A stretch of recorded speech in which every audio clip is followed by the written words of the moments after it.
Hi everybody, my name is Sandeep Krishnan and I've been an HR professional for the past 16 years. I've worked in various organizations ranging from services organizations to MNC organizations. I've worked in large corporations to small organizations, and I've got a very large spread of experience, especially in managing very complex HR scenarios. Today I'm going to explain to you a fundamental concept of any corporate organization, especially from an HR point of view, which is called performance management. Performance management is central to the output of an organization's performance, and it essentially drives every other human resources cycle, right? Like compensation management, like employee motivation, rewards management. So there are several other concepts which are linked to performance management. But while the performance management is a central concept, it's also one of the most misunderstood concepts in an organization. Most of the time, employees don't like to have those confrontations with the manager where their performance is assessed and either the feedback is given. Because invariably you end up having a demotivational talk rather than a motivational talk, where if the performance of the employee is lower, the manager ends up demotivating him even further, to an extent where he quits the organization, or if the performance is higher, the employee doesn't feel valued enough, where his performance is recognized and he feels demotivated again because he feels that he's done something but he's not being recognized for that something, and he eventually quits the organization too if it's not recognized to the extent it is supposed to be. So as you would notice, it's very important for an organization to ensure that the top performers of the organization are valued, the bottom performers of the organization are nurtured, and the other performers who are actually running the show, the day-to-day work, are motivated on a daily basis so that they continue to deliver a performance which keeps the organization moving forward, because they are equally important like the rest of the other two groups. So I am going to explain to you the various concepts of how performance is measured, and as from HR's point of view, what would be the key differentiators of performers in an organization. So I hope I've covered the why aspect of it. Why is it necessary? We are all clear now that it is directly linked to employee motivation. It is directly linked to an employee's productivity. It is thus directly linked to an organization's productivity, because an organization is nothing but it is a group of employees working together for a common purpose. Now, how is performance management done and how is performance measured? It is in an HR technology, there is a process around it like everything else. We love to have processes, so we have put a process around performance management. And if you're a small organization, if you're an organization of, let's say, 4 or 5 people, 10 people, it's very easy for you to measure performance. You just look at the person who's walking around and see how he's delivering. You start by looking at basic work that he does, and then also look at areas where he's going beyond the call of duty. And it's very simple to do that.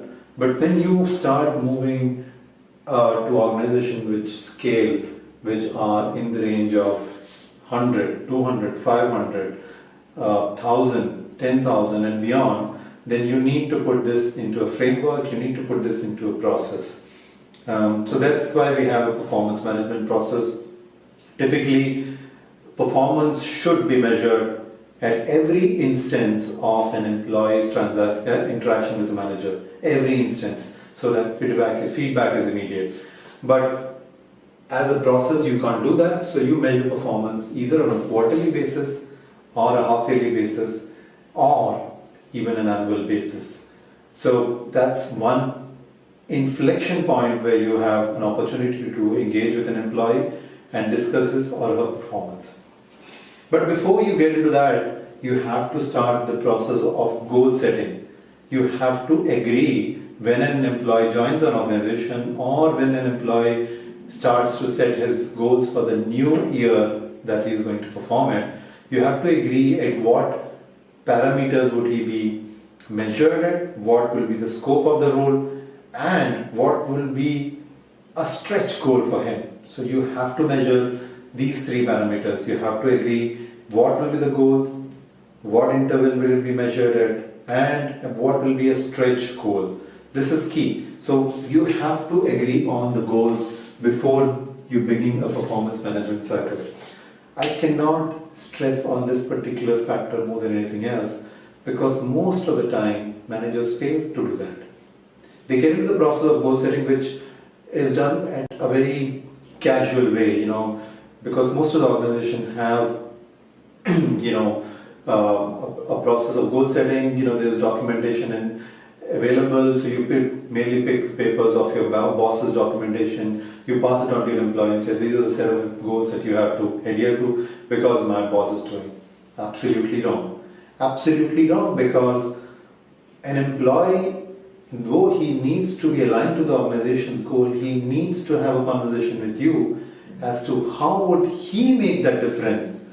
If he doesn't have that conversation, or if he doesn't have that conversation with you, you're basically letting him confused at the very behest of the process, and you are planning for failure, because you know that the end of the process is definitely going to be ending with both of you confronting each other.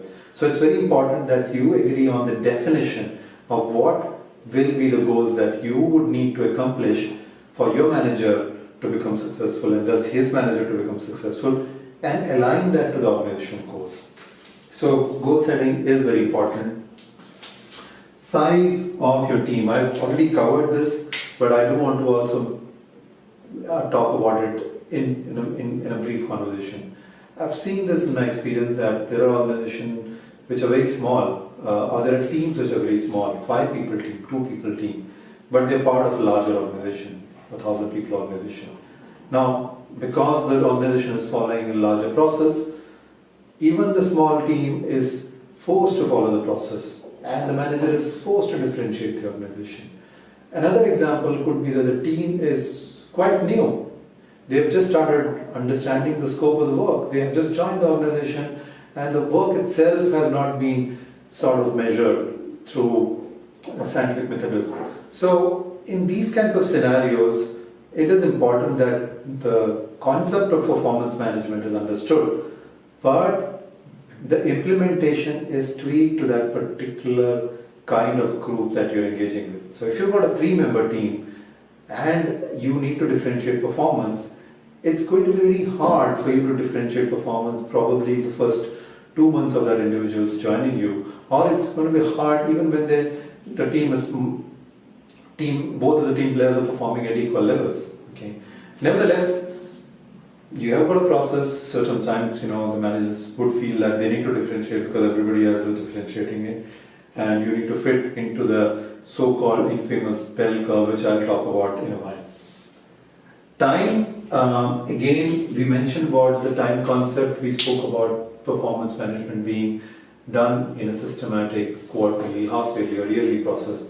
But ideally, performance management is happening at every instant of an employee's interaction with his management, output with his management. So it is essential for the employee as well as the employer to measure performance at every instance of a work getting completed. So it could be a very simple task. Let's say you have assigned a task to an employee to complete an Excel.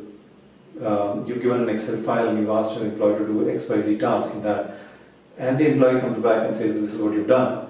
It's a great opportunity for you to provide feedback to the employee, telling him what has he missed out, what he could do. If you don't do that, then you're losing a performance management opportunity.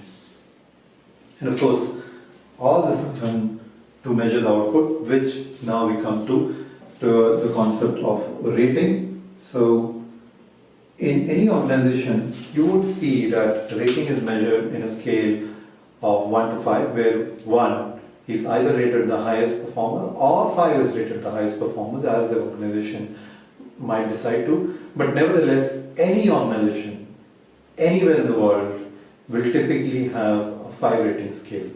You might have a 5 rating scale, you might call it as excellent, very good, great, whatever you want to call it. It just fits into that scale, period. It don't go beyond that. And even in that scale, largely your performance group resides in 3 buckets. The top 3 buckets and probably the bottom 2 buckets in a very minuscule quantity. I'll explain that to you in a moment. So, statistically it's been found that any organization or any group of people, if you ask 10 people to come and stand in a straight line in accordance to their height, okay, and ask that the tallest guys stand in the middle and the shorter guys stand in the ends of that spectrum, you would find, and this is statistically true, you would find a shape like this, where most of the guys with average heights, or most of the guys with average performance, will fall into the largest category. So you would have more than 60 to 65% of your population lying in the middle category, which typically is called the bulge category in the cycle. And then you would have some performers who are the top end performers, or called the highs, or the lows, who are the bottom end of the spectrum. So you will have to manage both these populations as well while you're managing this population. So let's say this is going to be, let's say, 5%, then it tapers down to 8%. So you'll have a similar percentage like here, 20% and 5% here. This need not be the same. Work determines on how new the team is. Okay, you have hired a set of new people and you can't put all of them in the same bucket. You might have a lot of people trending towards the lower end of the spectrum. You've got a very seasoned team, a lot of people will push to the upper end of the spectrum, and it will sort of be a high end performing team. So it's not a rule of thumb, but in general, any performance cycle will fall into this particular bracket. Progressively, this bracket is now getting removed, and organizations like Google, are talking about removing the bell curve and measuring performance on an absolute measure, which is a good thing to do, but it's not as easy. So it needs fairly strong performance management processes. We will talk about that in another video. For this video, this is Sandeep Krishnan signing off. Thank you very much. And if you got any questions, please do put them in the comments. Thank you again. Bye bye.